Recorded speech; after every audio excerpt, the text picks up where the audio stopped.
যে প্রতিষ্ঠানগুলো আছে যারা প্রশ্ন করবে, speaking truth to the power, একটা কথা আছে না, পাওয়ারকে কেউ সত্য কথা বলতে চায় না, তো পাওয়ারকে সত্য কথা বলা শিখতে হবে আমাদের কালচার এটা নেই।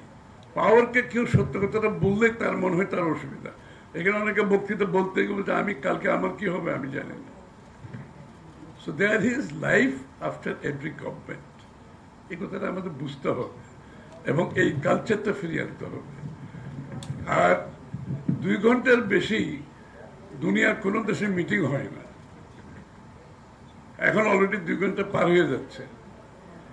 আর বাংলাদেশের মতো এত বক্তা দুনিয়ার কোন দেশে থাকে না, সরি টু সে দিস। আর তৃতীয় কথাটা যেটা বলতে চাই, কারণ আপনি তো সংবেদনশীল হতে হবে, যারা লোকগুলো শুনতেছে ওদের প্রতি তো সংবেদনশীল হতে হবে, তাই না? আমি খালি এখানে দাঁড়িয়ে বক্তৃতা দিলাম, এই ভদ্রলোক মহিলা যারা বসে আছে তাদেরও তো ধৈর্যের সীমা আছে। আরেকটা কথা বলি, সম্বোধন পালাটা যদি তুলে দিতে না পারেন এই দেশের কোনো এই কিসের পরিবর্তন আনবে? আমরা তো নিজেরাই পরিবর্তন আনতে পারতেছি না, তাহলে সম্বোধন কেন করতে হবে ভাই? আমরা তো সব বসে আছি এখানে, কেন প্রধান অতিথি বিশেষ অতিথি নাম ধরে ধরে? এই কালচারটা দয়া করে বন্ধ করে বাংলাদেশকে সামনের দিকে নিয়ে যেতে হলে মৌলিক কতগুলো পরিবর্তন দরকার। তো আমি খুব সংক্ষিপ্তভাবে 2-4টা কথা বলি। আর বিগত দিনে কি হয়েছে 15-17 বছরে বিস্তারিত বক্তারা বলেছে, আর আসাদুজ্জামান রিপন আরো বলেছেন। সুতরাং আমি একেবারেই সেদিকে যাব না, একেবারেই না। বাংলাদেশের মানুষের প্রত্যাশা কি, আমি একটু কথা বলি। মোনালিসা হেভি ফ্লো 15 পিস প্যাকেটের সাথে 8 পিসের একটি প্যাকেট একদম ফ্রি। প্রত্যেকদিন আমার বক্তৃতার শেষে 2টা লাইন আমি অ্যাড করি। একটা হচ্ছে, শেখ হাসিনা স্বৈরাচার পালিয়ে যাওয়ার পরে বাংলাদেশের জনগণের মনোজগতে যে বিশাল পরিবর্তন হয়েছে সেটা কি আমরা বুঝতে পারছি, ধারণ করতে পারছি? বাংলাদেশের মানুষের প্রত্যাশা, আশা, আকাঙ্ক্ষা আকাশচুম্বী, কিন্তু এই বিষয়গুলো যদি আমরা ধারণ করতে না পারি, সেই রাজনৈতিক ব্যক্তিত্ব, সেই রাজনৈতিক দলেরও কোনো ভবিষ্যৎ নেই। এটা আমি প্রত্যেকদিন ইচ্ছা করে বলি, এই কথাটা আমি সবার মাথায়, আমার মাথায় ড্রিল করতে চাই প্রত্যেকদিন।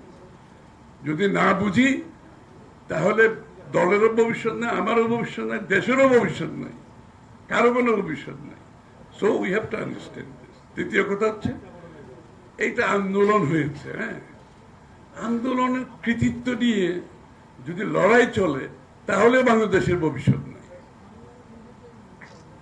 কারণ কৃতিত্ব তো এখন আমি নিজে আমার কৃতিত্ব বলতে পারবো, শেখ হাসিনার মতো ওর বাবা বাংলাদেশ মুক্ত করছে, যুদ্ধ করছে, তাদের দেশ, এটা তো এই একটা কনসেপ্ট কেন এখন বাংলাদেশে চলতেছে যে এই আন্দোলন আমার কৃতিত্ব আমাকে ভোগ করতে হবে, আমাকে বাংলাদেশ চালাতে হবে, বাংলাদেশ কিভাবে চলবে আমাকে সিদ্ধান্ত নিতে হবে, আমার সিদ্ধান্ত না আসলে আমি এটা করব না, আমি সেটা করবো না।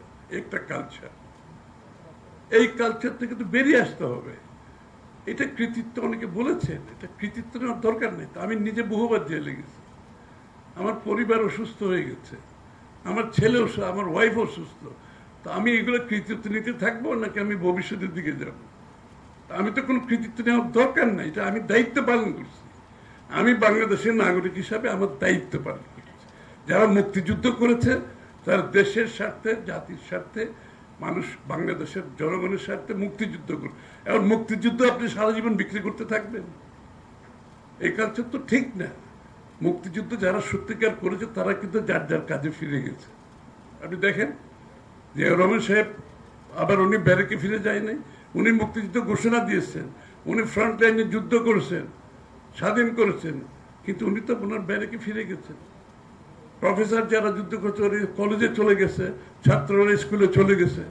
এখন ওরা যদি বলে দেয় ভাই আমরা যুদ্ধ করছি, এখন আমি তো আমার দেশ চালাইতে হবে, আমি দেশের মালিক হয়ে গেলাম, আমার কথা মতো দেশ চলতে হবে, এই কালচার থেকে বেরিয়ে আসতে হবে।